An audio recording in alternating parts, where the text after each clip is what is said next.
Hello, welcome. I hope this is an acceptable submission medium. I'm much better at presenting things when I have time to edit and restate my words, so here we are. For my scene, I want to film a segment from a book series I've been working on for a while, Grayspace, which tells the thrilling and terrifying story of an extraterrestrial takeover as it quietly unfolds over the course of the 20th and 21st century. Told through the haunting perspectives of a multi-generational cast who unwittingly make early contact with it. The scene takes place in Book 3 of 4, during arguably the darkest portion of the story. The two characters in the scene, Mason and Chris, have been in hiding for 4 years at this point. From interdimensional pockets to doomsday compounds, and now their unforgiving journey across the US to the next safe house, it's a drastic understatement to say that their once relatively strong interpretations about the world around them have completely collapsed.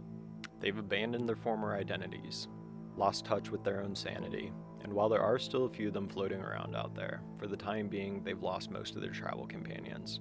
The only ones to truly understand who they are, what they've seen, and where that terrifying knowledge has led them. That brings us to this moment, in the cold city streets of Omaha, Nebraska, where Chris and Mason take a moment to reflect on who they used to be before any of this happened to them. Roughly 1,400 miles away from their former safe house and still 1,000 miles away from the next one.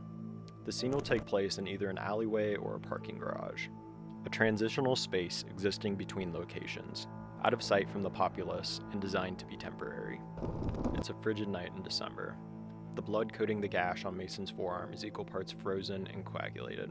The torn sleeve of his parka hangs limply at his side as Chris tends to his wound. It's been almost a week since they were separated from their group, 3 days since they were armed at gunpoint, and about 3 hours since Mason took a man's life in an eruption of rage to get back what they needed. A duffel bag that contained everything they needed to escape without a trace.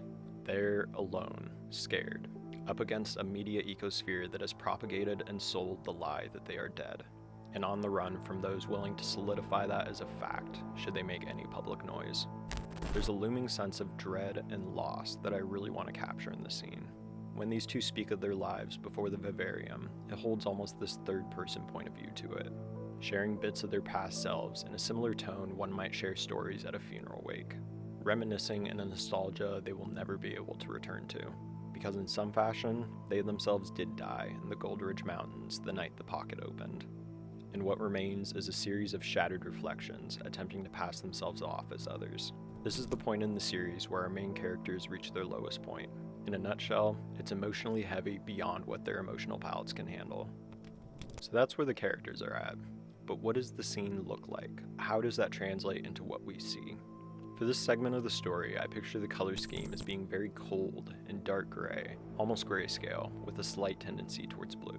Heavy contrast that exists close to film noir, and deep shadows that threaten their every move. I've always seen this portion of the story as deeply anamorphic, with its wide aspect ratio and signature blue flares slicing through the scene. This needs to feel surreal. These aren't two young adults who ran into some bad luck in the city. These are two hardened survivors that live in a constant state of understanding that any moment could be their last, and there is nothing they can do about it. The look and feel of the city in the scene needs to reflect that. There's a sense of unknowing to everything around them. Thank you for taking the time to watch this video. I'm sorry I chose a pretty heavy scene for this project, but in the big picture of the story, this is a section that I want to make sure I get right. And I'm confident that taking the time to work closer on scenes like this will help me find the answers I'm looking for when it comes to writing it. I look forward to working with you all this quarter, and stay scared of the dark.